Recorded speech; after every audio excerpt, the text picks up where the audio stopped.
Buenos días, buenas tardes, buenas noches, queridos Hans Brothers. Durante años, cualquiera que viera a las hijas del amor misericordioso habría pensado que estaba ante una congregación religiosa. Llevaban hábito, tenían superiora, recibían novicias, emitían votos y vivían en casas a las que llamaban conventos. Además, contaban con el reconocimiento de la Iglesia, hasta que el pasado 28 de julio de 2026, la Arquidiócesis de Madrid anunció que las suprimía.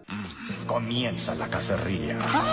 Y la reacción normal es quedarse un poco a cuadros, porque vamos a ver, si estaban aprobadas por la Iglesia, ¿cómo puede la propia Iglesia decir ahora que se acabó? ¿Un obispo puede cerrar una comunidad porque considera que ya no funciona? ¿Qué pinta en todo esto el Tribunal de la Rota? Pues el caso tiene una primera sorpresa. Estas mujeres parecían monjas, pero canónicamente nunca lo fueron. Y esto importa mucho porque si hubieran sido realmente una congregación religiosa, como las carmelitas descalzas o cosas así, el arzobispo de Madrid no habría podido suprimirlas. Así que vamos a entender qué eran las hijas del amor misericordioso, qué significa que la Iglesia apruebe una comunidad y qué tiene que pasar para llegar a una medida tan seria como la supresión. Porque entre la Iglesia los reconoció y la Iglesia las ha suprimido, han pasado muchas más cosas de las que cabe contar en un titular. Si quieres saber de todo esto, vamos para allá. Esta comunidad comenzó en Madrid en el año 1983 por iniciativa del jesuita Antonio Mansilla. Durante más de 20 años existió sin ser todavía una congregación religiosa y en el 2007 el cardenal Rouco Varela la erigió como asociación pública de fieles. ¿Qué significa exactamente eso? Lo veremos enseguida. Por ahora basta con entender que la Iglesia les dio un reconocimiento jurídico verdadero. No se lo habían inventado ellas. Tenían un decreto, unos estatutos y una misión que podían desarrollar con respaldo de la Iglesia. Ahora, en el 2024, el cardenal José Cobo aprobó también una revisión de sus estatutos, pero después empezaron a acumularse denuncias relacionadas con la superiora y con la manera en que funcionaba la asociación. Ante eso, la arquidiócesis se ha limitado a decir que se trataba de hechos de especial gravedad. Los medios han publicado acusaciones bastante más concretas, pero el expediente no es público y no sabemos cuáles han quedado demostradas. Y esto importa porque suprimir la asociación y declarar culpable a una persona son dos cosas totalmente distintas,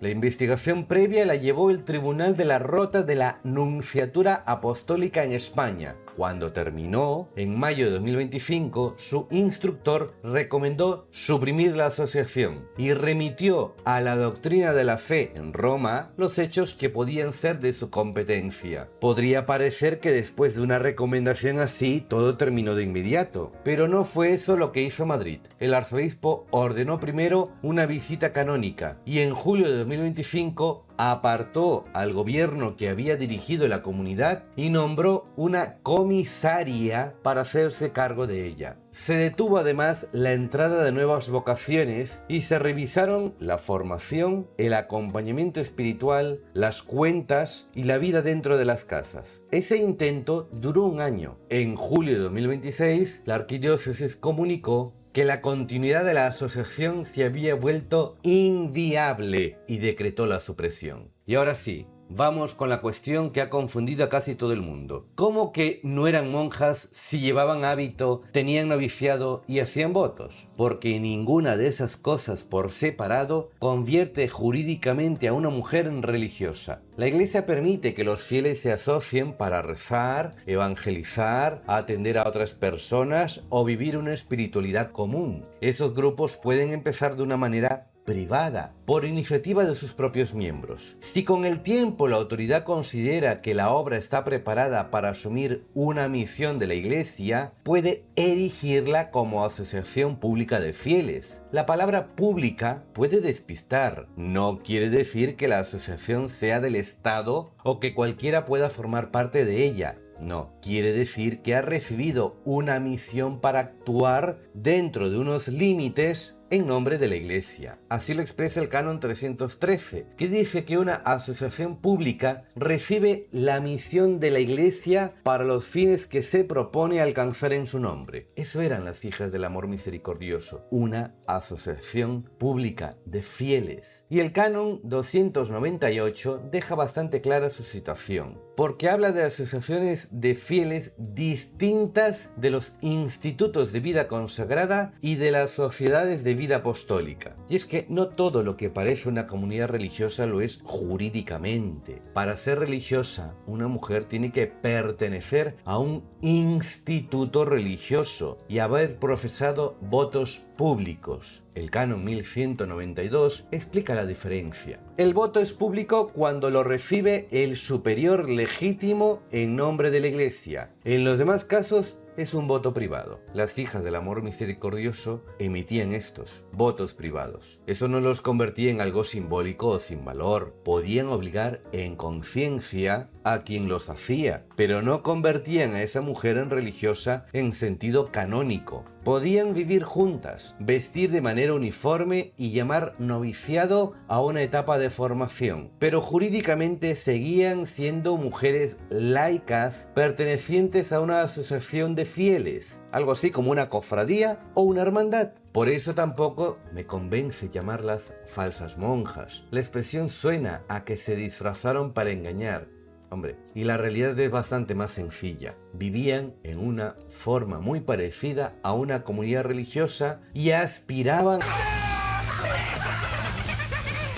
a hacerlo algún día, pero jurídicamente nunca llegaron a hacerlo. Y es que llegar a ser un instituto de vida consagrada exigía un paso formal. Según el Canon 579, el obispo puede erigirlo, pero necesita antes una autorización escrita de la Santa Sede. No dependía únicamente de Madrid, de lo que considera la comunidad propia o del tiempo que llevaran viviendo de esa manera. En el caso de las Hijas del Amor Misericordioso, ese permiso de Roma y la posterior elección como instituto nunca llegaron. La aprobación de los nuevos estatutos en 2024 no cambió su categoría, seguían siendo una asociación pública de fieles y por eso continuaban bajo la autoridad del arzobispo de Madrid, incluida la posibilidad de suprimirla si había causas graves. Y aquí está la duda que probablemente tiene mucha gente. Si el obispo las erigió en 2007 y otro arzobispo aprobó sus estatutos en 2024, ¿la Iglesia se equivocó? Puede haberse equivocado por su valoración, porque un obispo no es infalible cuando aprueba una asociación. También puede haber ocurrido que la obra cambiara con los años. Muere el fundador, cambia el gobierno, aparecen costumbres nuevas y una comunidad que funcionaba de una manera termina funcionando de otra. Para saber cuál de esas posibilidades se dio en este caso, necesitaríamos conocer el expediente entero y no lo conocemos. Lo que sí podemos aclarar es que contiene una aprobación. El obispo reconoce una finalidad, unos estatutos y una forma de gobierno. Permite además que esa asociación desarrolle públicamente una misión de la Iglesia.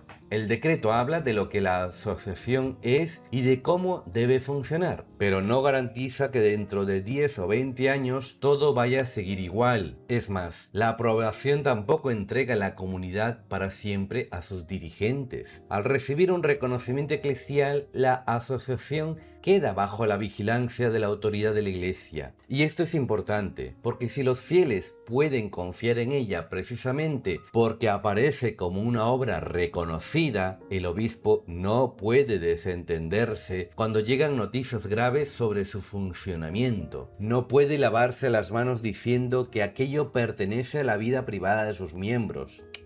No, el propio derecho canónico lo deja claro en el Canon 305 al afirmar que todas las asociaciones de fieles están bajo la vigilancia de la autoridad eclesiástica competente, a la que corresponde el deber y el derecho de visitarlas. Por eso cuando la Iglesia aprueba una asociación, no está garantizando todo lo que sus miembros harán en el futuro. Reconoce esa obra para una misión concreta, aprueba sus estatutos y conserva la responsabilidad de vigilarla mientras siga actuando con su respaldo. Por eso, cuando aparecen problemas, el obispo no tiene solamente dos posibilidades: mirar hacia otro lado o suprimir de inmediato. No, puede pedir información, ordenar una visita y exigir cambios. Si el gobierno de la asociación ya no ofrece garantías, puede poner temporalmente a otra persona al frente. Esa persona es el comisario. El Canon 318 permite nombrarlo cuando existen razones graves para que dirija temporalmente la asociación en nombre de la autoridad eclesiástica. La asociación continúa existiendo, pero sus responsables dejan de gobernarla durante un tiempo. El comisario entra para conocer lo que ocurre desde dentro, corregir lo que sea posible y aprobar si la obra todavía puede continuar. Eso es lo que se intentó con las Hijas del Amor Misericordioso. La comisaria asumió el gobierno, quedó suspendido el equipo anterior, se paralizó la entrada de nuevas vocaciones y comenzaron a revisarse cuestiones bastante delicadas de la vida comunitaria. El código no obliga a que todas las asociaciones pasen exactamente por los mismos pasos, ni exige siempre un año de comisariado.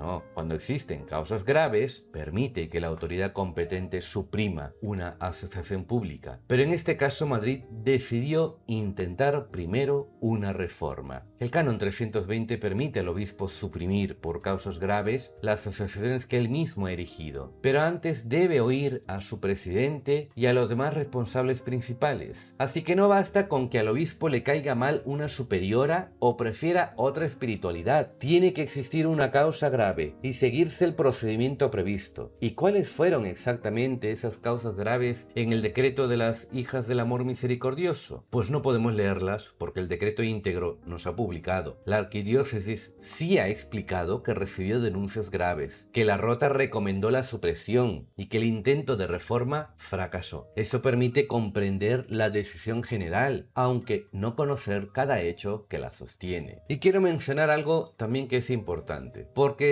se ha contado la historia de una manera bastante confusa. El tribunal que intervino no fue la Rota romana, fue el Tribunal de la Rota de la Nunciatura Apostólica en España, un tribunal vinculado a la Nunciatura y con sede en Madrid. La Rota investigó y su instructor recomendó la supresión. Quien tomó la decisión y firmó el decreto fue el arzobispo de Madrid. ¿Y por qué firmó el decreto el arzobispo? Porque el Canon 320 permite al obispo diocesano suprimir las asociaciones que él mismo ha erigido, y esa era la situación de ellas. Si hubieran sido ya un instituto religioso, el Canon 584 reserva la supresión exclusivamente a la Santa Sede. El obispo podría investigar los problemas y llevar el caso a Roma, pero la decisión final no le correspondería a él. De modo que el arzobispo de Madrid pudo suprimir a las Hijas del Amor Misericordioso precisamente porque no eran una congregación religiosa. Suprimió la asociación pública que un arzobispo de Madrid había erigido en 2007. Eso sí, hay que separar dos asuntos que ya he mencionado, porque si los mezclamos terminaremos diciendo cosas que los documentos no dicen. La supresión decide si la asociación puede seguir existiendo y actuando con el respaldo de la Iglesia. En cambio, un procedimiento penal intenta determinar qué ocurrió, quién fue responsable y si corresponde imponer alguna pena. La Iglesia puede concluir que una asociación ya no es gobernable o que ha fracasado el intento de corregirla, aunque todavía no exista una sentencia penal contra sus dirigentes. Mantener abierta la estructura hasta que termine cada posible procedimiento podría prolongar durante años una situación que la autoridad ya considera inviable, pero tampoco podemos recorrer el camino contrario y utilizar la supresión para dar por probada cada acusación aparecida en los medios. La nota oficial confirma que hubo denuncias sobre hechos graves, que algunos indicios fueron remitidos a la doctrina de la fe y que el Tribunal de la Rota recomendó cerrar la asociación. Esto es una mierda, ¿eh?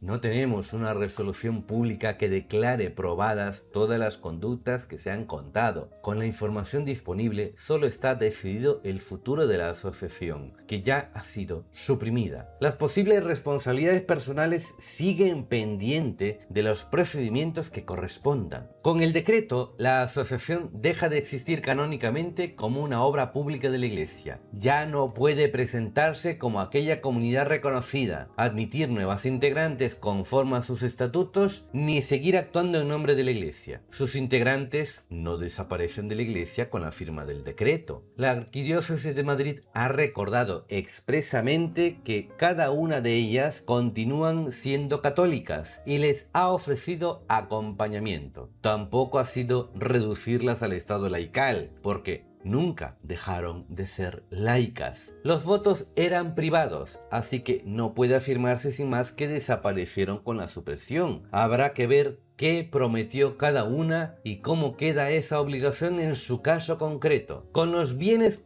patrimoniales que tenían, sucede lo mismo. Dependerá de quién sea su propietario, de lo que digan los estatutos y de lo que ordene el decreto. El arzobispo no se queda automáticamente con todos los inmuebles. Y sí, varias de esas mujeres podrían decidir seguir viviendo juntas porque son adultas. Lo que ya no pueden hacer es continuar como si el decreto no existiera, presentándose como la misma asociación pública y utilizando el reconocimiento eclesial que se les ha retirado. En conclusión, ¿cómo puede la Iglesia suprimir una comunidad que ella misma había aprobado? Puede hacerlo porque aquel reconocimiento no entregó a la asociación un derecho a existir para siempre. Le permitió actuar públicamente con una misión y bajo unos estatutos. También puso a la autoridad ante una responsabilidad: vigilar lo que ocurría y actuar si llegaban causas graves. Una iglesia que pudiera aprobar una asociación, pero después no pudiera visitarla, intervenirla o retirarle el reconocimiento,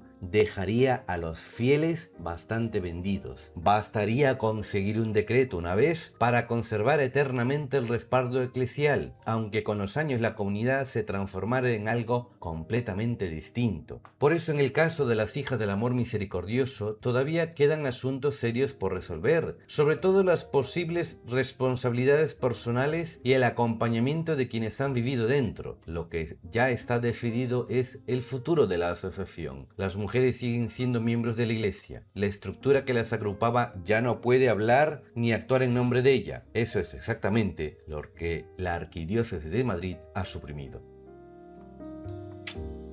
Amén, hermano. Y se acabó.